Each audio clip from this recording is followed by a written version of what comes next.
This meeting is being recorded. What's up, everybody, and welcome into the Mile High on Broad podcast. We have a great episode for you guys today. We're going to be talking about the top 10 quarterbacks going into the 2023 season. We brought in a special guest to join us today. So everybody give a big warm welcome to Jordan, good friend of Mike and I. He's going to be talking quarterbacks with us today.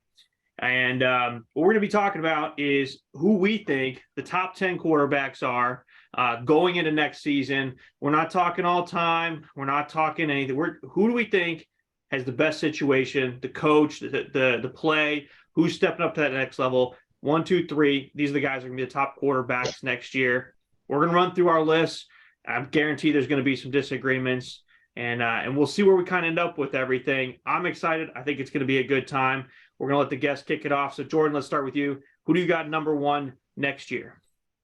Number one, whatever Ben puts is wrong. That's number. No, I'm just kidding. So for number one, I got Mahomes. Pretty self-explanatory. Number two, I got Burrow. I mean, he's making the Bengals relevant. Enough said, right? For three, I got Herbert. Chargers are looking relevant if they could just not continue to mess themselves up. I got Allen at 4.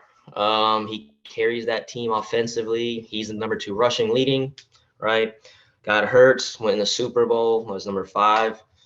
At 6, I got Lawrence. That stretch, he was probably number 1 for a little bit, just when he was, really going off. And then I got Lamar. Ravens can't really do anything without him. Then I got Goff, the Lions. They probably should have made the playoffs if the Seahawks didn't, get some calls. But anyway, then I got Rodgers into 9. A little bit of history, a little bit of he might end up with Devontae, who knows. And then 10, Stafford. All right, interesting list. We got a couple of things to talk about with that one later. But Mike, who do you got number 1 next year? Yeah, so I think we have consensus 1-2 right now with Jordan and I. So for number 1, I also have Pat Mahomes. It's pretty self-explanatory. MVP, Super Bowl MVP. Doesn't get much better than that. From there, I have Burrow. I think he's clearly the second best quarterback in the league. Like Jordan said, he's made the Bengals relevant again. Plus, he has some great weapons.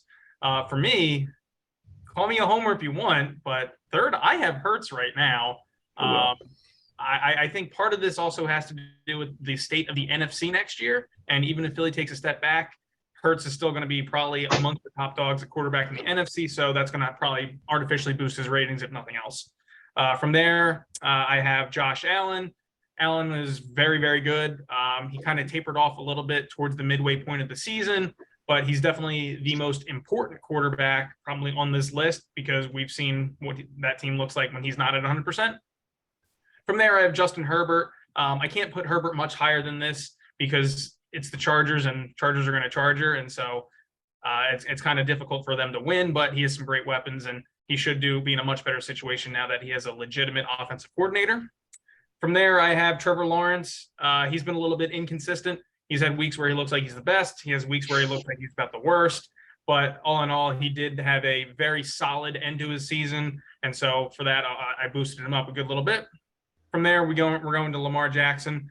Jordan and I are kind of in lockstep there with these last 2 there. The Ravens are just terrible without Lamar. We'll see where he goes. We'll see if he stays. That may end up affecting his situation. From here, this one's kind of got a little bit of contingency next to it, right? So there's a little bit of an asterisk next to it. We can't forget about Tua, guys. Tua was borderline elite last year when he played. Now, look, it's contingent on if he's going to be healthy or not. So if the man is concussed and he's looking like a vegetable and he can't play, all right, fair enough. But if Tua can play, he's definitely up there. From there, we're going to Aaron Rodgers. He's a little bit older. He's tapering off a little bit from his career. We'll see if he goes back to Green Bay. And then finally, I have Jared Goff. I want to believe in the Lions. I want to believe in Jared Goff. I don't know if I can yet. I don't know if I trust all the weapons that they have. All right. Definitely have some stuff to talk about on that list, buddy. Here's the where right I'm at. List, you mean? So here's where I'm at. Number 1, Patrick Mahomes. I was looking out. I was making my list. I was playing with some numbers, but I wrote number 1, Patrick Mahomes. Duh. and that was it. I don't think anything needs to be said. He's clearly the best quarterback going into next year. No debate needs to be had. Number 2, I also have Joe Burrow. We're all in lockstep with those two. I mean, the guy's playing from the pocket elite. They call him Joe Cool in the pocket for a reason. I mean, back-to-back AFC championships in the only 2 years that he's been healthy in the league. The guy's a baller. And, I think these two guys are our Manning, Brady of this generation. So we got a lot of good football between these two coming. I'm excited for it. Number 3, I got Herbert. Look, the guy is number 1 through his first 3 seasons in passing yards. He's number 2 through his first 3 seasons in touchdowns. He's number 1 in his first 3 seasons in completions. And he's going into a new year. He's got Kellen Moore coming in as offensive coordinator so they can truly open up that passing game to a true air raid system. And look, he's going to have healthy wide receivers back. He didn't have Keenan Allen and Mike Williams on the field at the same time last year, I think, at all. At one point, he was running around with rookies and nobodies that you never heard of that probably aren't going to play next year. So this guy's still passing at an elite level, and you give him weapons. And I'm not talking about the Chargers. They're going to charge her, and Stanley's going to kill the team. But as a quarterback, he's number 3 for me. At number 4, I have Jalen Hurts. To me, it's simple. The guy every year has just improved leaps and bounds more than I ever thought he would. And he can beat you everywhere. And I think that's really, for me, the thing that sets him apart. If he needs to beat you on the ground, he'll beat you on the ground. But if he needs to put 300 up through the air, he'll put 300 through the air. So for me, he's easily number 4. For me, number 5, I got Trevor Lawrence. Look, these last 9 weeks, the guy was 7-2. That's counting the playoffs. He put up some elite performances, best comeback in playoff history. The guy has shown flashes of that elite that we thought. Now he's getting Calvin Ridley back, and he gets a second year in Doug E.P.'s system. I think this kid really blossoms into everybody thought he was going to be his rookie year around his 3rd year in the league. At 6, I have Josh Allen. When I made this list, it was kind of shocking to me that I had Josh Allen all the way down at 6, especially considering for the first half of last year, I was toting him around as the MVP that was untouched. But look, when I compare him to these other guys, he has some flaws that I can't put him any higher. He regressed this year pretty substantially. He was tied for 2nd in picks, and he led the league in red zone interceptions. His team would have been so much better if he didn't make those mistakes in the red zone. And it wasn't 1 or 2. He led the league in those mistakes. And at this point in his career, he's a guy who shouldn't be making those types of mistakes. At 7, I got Jared Goff, which I never thought I would say. For a guy that got traded away because of his inconsistencies and his issues, he led the number 1 scoring offense in the entire NFL last year. He was number 6 in passing yards. He was number 6 in touchdowns, and he was tied for 5th in touchdowns, and he only threw 7 picks. The guys look like a totally different quarterback in this offense with these weapons around him. To me, he's in the 6th spot. At 8, I got Lamar Jackson. I didn't even know if I was going to put him this high, but again, comparing to who else I got left on, to choose from, I got to put him there. I mean, the guy's won 70+% of his games. He's a freak running around with the ball. But for me, the biggest things that drop him down this list, 1 is his inconsistencies from the pocket and his accuracy questions. And 2, can the dude even stay on the field? He's never played a complete 16-game season. And the last 2 seasons, he's played less than 70% of his games. He started 9 games and stepped foot on the field for 16 in his rookie year, but he didn't really play quarterback on a full-time basis. Other than that, 15, 15, 12, and 12. You can go back and check it if you want. Hasn't done it. I feel like he played 16 in his MVP year. I don't know. If they 15. sat him, they probably sat him then. That wasn't an injury. That's not the same. I'm saying he's never played a full 16. But regardless, I mean, that was 3 years ago. If you look at the last 2 years, 12 and 12. I mean, the guy gets hurt, and part of it's because of the way he plays. He's not a guy who can sit and play in the pocket. He's not a guy like Jalen Hurts that can beat you for 300 through the air. He just doesn't have the arm and the accuracy to do that kind of stuff. And the way he tries to run around, he just runs the risk of getting hurt like this. It's always been the thing with running quarterbacks. How long can they last? I don't know how long he's going to last. He keeps getting hurt, and he's not like Cam Newton with the mass to be able to take the hits like he's going to take. So for me, that's what dropped him down. I know we're going to have controversy on number 9 for me, but it's Russell Wilson. I'll pause for Wait, dramatic what? effect. I got Russell Wilson at it, and look, here's the You thing. just I made get our it. guest leave. I hope you're happy, Ben. We've had a Hey, guest on for 7 hey. minutes and he's already left. Look, after last season, I get it, but hear me out. All right, No. a decade, No, all right, no, of being elite, all no. right, and he gets Sean Payton, which is arguably one of the greatest offensive minds to ever touch the game. And I'm not going to compare that to 14 Hackett games. 14 Hackett games, a decade, and Sean Payton. I'm going to take that and say that he's still an elite quarterback. Maybe I eat my words later. We'll see once the season starts, but I'm going to take the decade over the other question marks I have with some of the other average guys that I think that are left to put in that spot. And So last for me, is that the same biased opinion that made you say that last year going into this year that you were going to have a top 5 receiving core with the Broncos? Is that the Sure same did. biased opinion? All right, then, just at number checking. 10, I got Aaron Rodgers. Look, I mean, the guy was a back-to-back MVP 2 years ago. I don't think he's lost a lot of his talent. For me, the question marks come down to one: where does he ultimately end up playing football? What does the supporting cast look like? What's that going to make him look like? Who is his coach going to be? What's his scheme going to be? And then I honestly just don't know how much he wants to keep playing football. There's a part of me that thinks he's only going to come back this year because he doesn't want to retire with Tom Brady. I just don't know. Do I think he can still play at that MVP level? Yes. I just don't know where he's going to up, and I don't know how much he wants to do that kind of stuff and how much effort he's going to put into. I mean, look, you looked at him this last year with rookie wide receivers and how much effort he put into getting to that next level. I mean, you're going to give him a new team and potentially new wide receivers. I just don't know. So that's my top 10 going into next year. We've run through the list, guys. Look, lockstep 1 and 2, no brainer for all of us. It's Burrow, it's Mahomes. Those are the top 2 guys. I don't think it's any question for anybody out there that those are the guys that should be 1 and 2. Shockingly, the next 4 are top 6, all the same people. We had some guys in some different spots, but we were all in agreement on who the top 6 quarterbacks are. I think after that is where you really start getting some questions. You start making some stuff up. You can start nitpicking why one guy should be another. We had a total of 10 different quarterbacks on our list. We each had somebody who no one else even considered putting in their top 10. And I'm sure we're going to discuss why the other people were wrong putting those people there. But before we get into that, I want to kind of break down some of these. So looking at these lists, Jordan, me, we both have Herbert, number 3. Mike, you had him all the way down at 5. Yep. Explain why that is. Well, so the first reason why I have Hurts ahead of him is because Hurts just made it to the Super Bowl, and Hurts put his team on his back. Hurts was second in the MVP this year. We've never seen another season like that from Herbert and being, top 3 MVP candidate, despite how great he's looked every single year.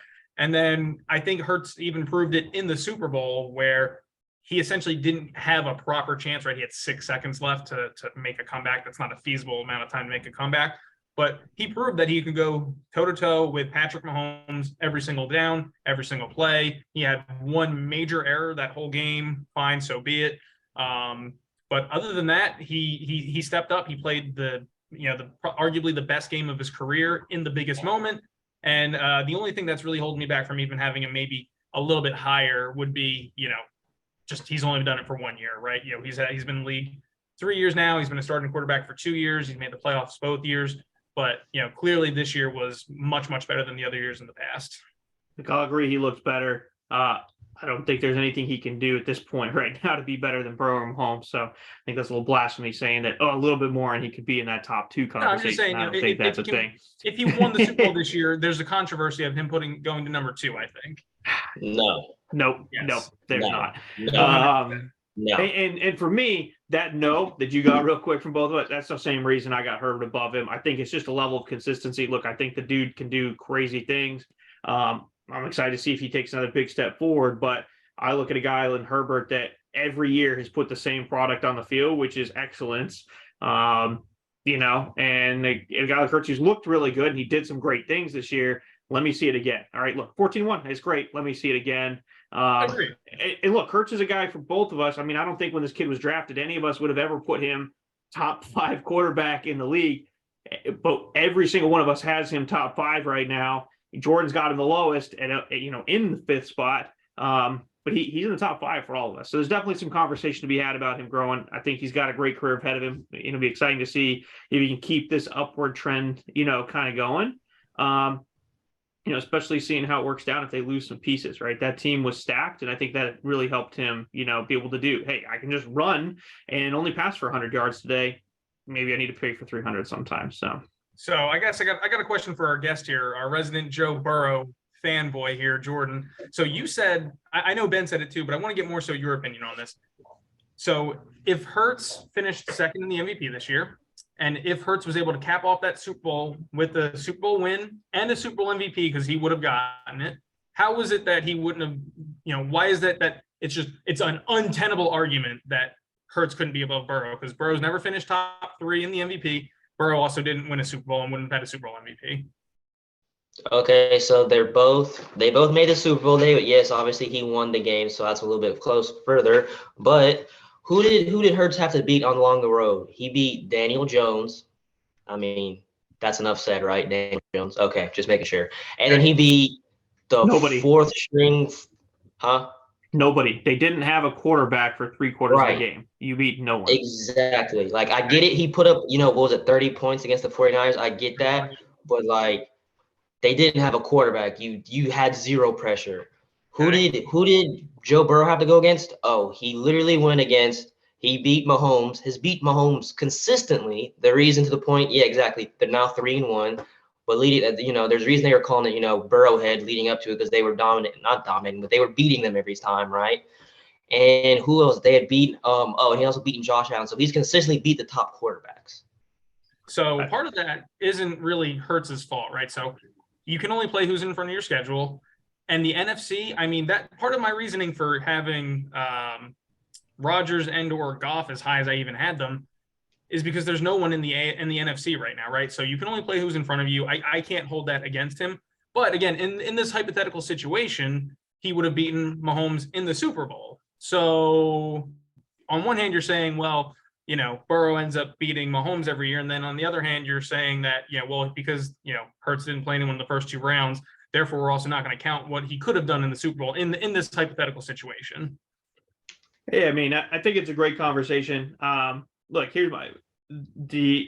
I think that to some level I can hold who you play against you. I'm not saying he's not played great, but how many times has he been put to the test against Mahomes in the Super Bowl? Burrow has had to go through the gauntlet of the AFC, to get to that AFC championship in back-to-back years.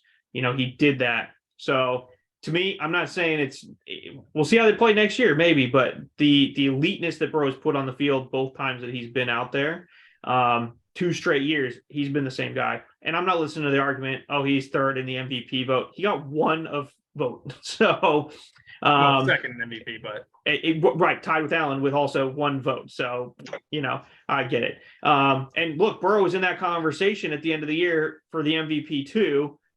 So just because he got 1 versus 0, I mean, I'll take it. But again, Hurts has been playing great, and he's definitely up there. We're actually a lot more in step with Trevor Lawrence than I thought we were going to be. I obviously have him 5th. You guys all have him 6th, but I thought that would be a big argument for you. Obviously, I'm a big Lawrence guy, but we all had him pretty high. Even Lamar, we were pretty lockstep in there. And even Rodgers, we're all pretty close with a lot of these. Don't really skip out on one of these names here. I mean, Goff. I mean, we could talk Goff. I mean, no, we're going to get to the other ones. I think we'll each have to argue about our individual one. But I'm just looking at how different we have some of these guys, and there's not a ton of separation with a lot of our decisions on these.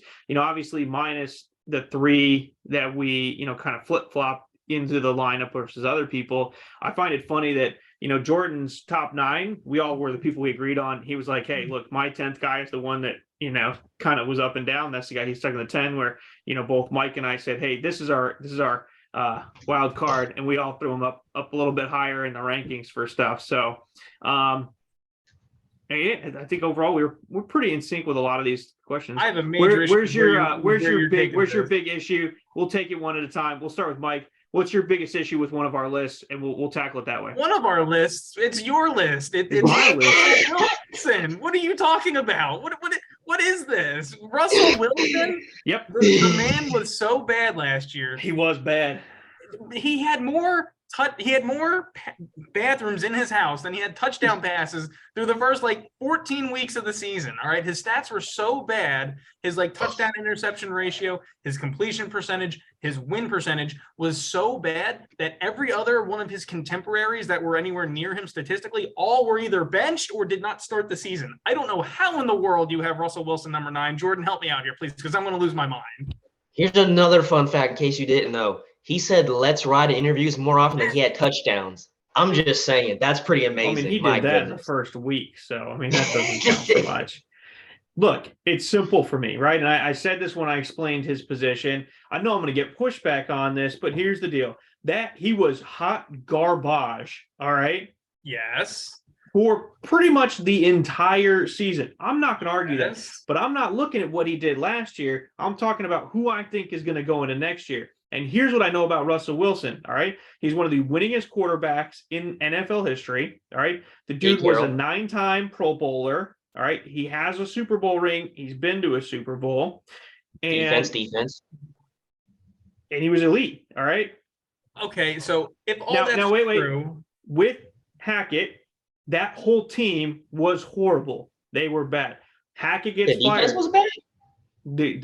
It was bad. Yes, it was bad. The defense was elite. What are you talking about? We're not talking about the defense. The offense. You said the entire team. I'm talking about the offense. We're talking about quarterbacks and offense here, right? So the offense was absolute trash. That was led by a guy who was supposed to be an offensive guru. All right. Look, Russell Wilson can do a lot of things really well, and there are some things he does not well. All right. And what he did all season for 14 games was the things that he's not good at. He's not a 6-step drop, sit in the pocket and go through progressions. He's not a Joe Burrow type quarterback. That's not who he is, right? The same thing could be said about Lamar Jackson, all right? If you tell Lamar Jackson, hey, don't scramble around, you're going to take 7 steps back and you got to go through progressions. Do we honestly think that Lamar Jackson is going to look elite? No, and no one is going to make the argument that he is, all right? Hackett gets fired. They bring in a nobody, all right, who has been a special teams guy and a consultant, wasn't even in the field. They brought him in to teach Hackett how to count a clock down, okay, so the fans wouldn't have to keep doing it, all right? And in those 2 games, they scored 28 points, 31 points, all right, beat the Chargers and almost beat the Chiefs, all right? Now, I get it. They probably would never beat the Chiefs because it's like toying with a mouse, but Russell Wilson made elite throws. He ran the bootleg system, and he looked a lot more like the old Russell Wilson we knew. Now you go ahead and add in a Sean Payton aspect. I think we're going to see a lot more of Russell Wilson from his first 10 years than what we got last year. So I'm hearing a lot of good lip service from you, my man. I need you to have some consistency here because, Jordan, correct me if I'm wrong. Did we or did we not, within our group chat, have conversations of, is Russell Wilson still a Hall of Famer? And was I the only one that defended him? I was the only one that said, yes, he's still a Hall of Famer. Did Ben not say he played himself out of the Hall of Fame with the way that he played this year, Jordan? I didn't say I said he's playing himself out of the Hall of Fame. If he ended his career, if he ended his career and didn't play next year, he's out. If he plays next year and he looks the same, I don't know if he gets in. All right. But now look, under the new rules where they just let in everybody, he probably will get in. Now, look, I don't think Eli should have gone in, but we can have those debates down later, right? So who do I really think is a true Hall of Famer and who actually gets in is a whole different conversation for another day, right? But yeah, if he comes out this season and plays like he did last year, yeah, I think he's playing himself out of it. He was hot garbage 14 games out of the year. I mean, he was the worst quarterback statistically in the entire league, which is saying something because there are some horrible quarterbacks that played, all right? But again, I'm not looking at last year and saying that's who we're getting next year, all right? And that's where so many people are getting hung up on this. I'm looking at who is Russell Wilson's track record say he can be, and do I think that Sean Payton can get that out of him versus what we saw Hackett try and make him the year before. And if you guys think that Sean Payton's going to come in here and we're going to see the exact same Russell Wilson, look, I don't have him top 5. I'd had him top 5 going into last year, all right? I'm not putting him that high. I'm just saying that when I compare him to some of the guys that are on this list, like I don't know what's going on with Rodgers, so that's why I moved him up from 10 to 9 because I don't know what's going on with Wilson. I know he's going to play. I know he wants to play. You don't even like his wide receivers. Our wide receivers? Yes. I don't think that they're elite by any means, but I don't, You don't like Jerry Jeudy. You're out on Judy. You wanted Judy traded. Look, I'm out on Jerry Jeudy if he's the number 2, but he's actually really good as a number 1. Okay, as a number 2, guess who is the number 1? Cortland Sutton, who you were also relatively out on. I was in, and then he turns out he's not healed from his leg. Look, you wanted to trade all your receivers at some point last year. Yeah. So look, and then who are we going to compare him to? Some of these other guys, all right? Cousins, no. Dak, like these are average quarterbacks at best. Whoa, Cousins. We're going to have the Tua conversation in a second. If you want to go ahead and just transition into that right now, we can do that. Because here's the thing with Tua, all right? Tua looked really, really good for like 5 weeks. I mean, he was MVP elite. All right? The team was like 9-0 under him for a while. Sure. He won 9 straight, but I'm saying for 5 weeks, I mean, his numbers were astro. I mean, it was elite performances for 5 straight weeks. And I was with you, man. Look at Tua. Everyone was wrong. And then you know what's funny? It turns out he played the 5 of the 6 worst passing defenses in the entire NFL those 5 weeks, and then looked very pedestrian the rest of the season, and then got hurt again. All right. I don't know if he even knows where he is today. And even if he is, I don't know if he's an elite quarterback. I think he looked really good against shitty defenses, and against good defenses, he looked, So I don't know if I'm willing to put Tua up there, because I don't know if he can play the whole year. I don't know if he's even going to be healthy enough to play. And I just don't know if he's really elite based on what happened after that 5-week span. So that's why I don't have him up there. You want to put him up there, that's fine. But I'm looking at those 5 weeks. Those I'm going, 5 hey, that's weeks great. that he had that were healthy were better than any 5 weeks that you can have for Russell Wilson at all. So couple that with the fact that he has one's relatively young and one is a still very young wide receiver in Hill and Waddle. He still has Mike Gesicki for now. Mike McDaniel seems like he's a very legit coach. I mean, again, this is all contingent on Tua being healthy, right? Like if he's not healthy, fine, all bets are off. But if Tua's healthy, he's absolutely better than Russell Wilson. He doesn't even know where he is. Jordan, what do you think? I mean, it's going to pain you to agree with me, but you know I'm right. No, he's better than Russell. That's not saying much because Russell was just ass. But we're getting somewhere, okay? So I'm closer to right than Ben is. All right, so keep going. So I mean, that's not very difficult though. So I mean, Tua, he played well initially, but then he just seemed like once they got some tape on him, they started to realize the decisions he starts to make, because he obviously doesn't have the arm strength. So he has to try to predetermine where he goes before the snap a lot of times. That's why, especially down, those last couple of games, he was throwing a lot of interceptions because they just understood that not the offense was basic, but they kind of it was very predictable. And obviously he's not that athletic to where he can outrun the defenders really consistently and doesn't have the arm strength to really just, play make stuff. So he's better than Russell, but he's not top 10.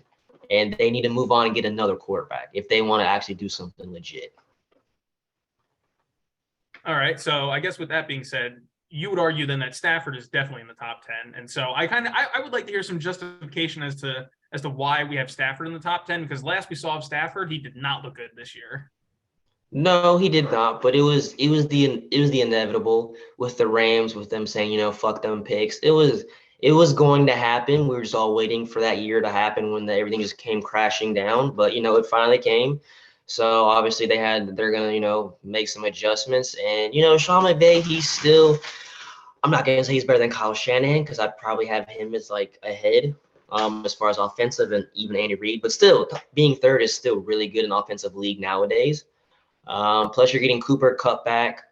And then they're just that, and just Sean McVay, and the NFC also not being the greatest as far as who they play conference wise. I feel like Stafford's going to have a good bounce back year. Plus, we know he can be really good with the Rams. I feel like last year was just a bad year, Super Bowl hangover, which is usually for the losing team, but for them it just happened to be them last year, even though they won. Ben.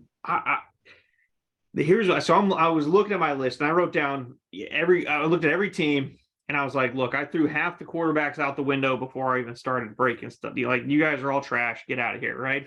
And then I was breaking them down. There were a couple guys. I'm like, boom, boom, boom. All right, I shaved it down a little bit more. There was a group of guys. I was like, average, average, average. Right? They're good enough to be franchise, but like they're just average dudes. Your Dax, your Kirk Cousins. I threw them out. Stafford was hard for me because there was a part of me that was like, I want to put Stafford on my list. And at one point I had him, and then I took him off and I put him back on.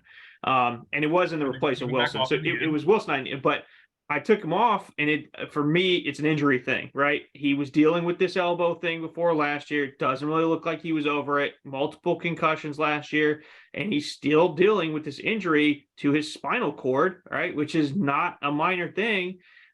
He's saying, oh, I'm going to be healthy. I'm going to have an offseason where I can practice. And look, a fully healthy, Matt Stafford, look, man, he's great, but man, this back thing, this concussion thing, this neck thing, I just don't know where he's at. And for that reason, that's what dropped him to me to probably the 11 spot. But I just have too many question marks on, is Stafford going to be 100% or 80? And if he's 80, he's not a top 10 guy. See, I don't even know if he's at 100%, if he's a top 10, top 12 guy for me. He might be like 13, 14 for me. But I don't know, man. For me, my biggest issue with the Rams is something that Jordan kind of touched upon, which was, hey, they're going to have that down year because they all said F them picks, a couple of years ago to win that Super Bowl. I don't think they're done. I think they're going to be bad again. Like, I don't see how this is going to be a one-year fix for these guys, right? They don't have a whole lot of draft picks. Their offensive line has been pretty bad since Whitworth retired last year. I don't know how they fix those issues. Their run game picked up towards the end, but Cam Akers still has fumbling issues in general. So that's going to put more stress on the offense. So I don't know. Sure, they get a healthy Cooper Kupp back, but they had him last year and Stafford looked terrible. 2 years ago when they won the Super Bowl, Stafford led the league in interceptions and pick sixes. I think he was more carried to that Super Bowl than he was a carrier. So I don't know. I'm not a big Stafford guy personally. I don't think that he's, for me, even if he wins another Super Bowl, I don't know if he's in the hall for me. I view him more of an Eli type of a guy than I do a top 10 borderline elite kind of a guy. Like, I think he had a great career. I think he was a really good quarterback for his time. I don't think he was ever elite. I mean, he's played with two of the best wide receivers to ever play the game. I couldn't do it, and I had to take him back off my list. So, well, what are you talking about receivers wise? Megatron and Cooper Kupp. You're okay. So where are you putting Cooper? I'm just curious now. So he had the single, in my opinion, single greatest wide receiver season of all time. Right. But I'm saying like lengthwise, like career, like where are you trying? You trying to put Cooper top 10 or something? No. Top 5? No, I heard Ben say that. I was willing to let it go because for me it was more about that single season was an all-time great season than as a career. But look, I don't know if I put him top 10. I'd have to sit down and look about it. This is a quarterback focus week for me, so I didn't look at it. That's fine. Look, I'm not saying I would. I'm not saying I wouldn't. All right, I haven't looked at, but look, top 20, top 25. I mean, when you look at all the wide receivers ever played, I mean, he is an elite talent. All right, he's probably, in my opinion, one of the best, if not the best, wide receiver in the game today. So for that reason, when I look at that, when I say, hey, Stafford has spent a good chunk of his year playing with elite wide receivers. Look, he threw 4,000 yards a year every year like it was clockwork, but there's also years we've played with some of the best guys in the league. And like I said, for me, I didn't even think about the offensive line. So, yeah, you're right. That's trash. I'm definitely not putting him on my top 10 because of that offensive line, but which will probably add into my injury factor too. So that's why I took him off of there. So, guys. I mean, that's fine. But, I mean, you also got to look at, obviously, like I said, Sean McVay, but you also have Les Snead. He's probably going to be one of the better top 10, if honestly not top 5 GMs, just knowing how to negotiate, getting around those salary cap Olympics as they do. So he's going to make the team better with the few picks they have and just knowing talent when they see it.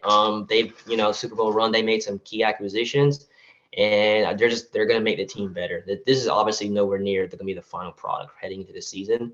So you have a good quarterback, you have a receiver, and then coach and GM. That's always recipe for success in the league. Awesome. Well, guys, I had a ton of fun today. Definitely had some good times talking quarterbacks.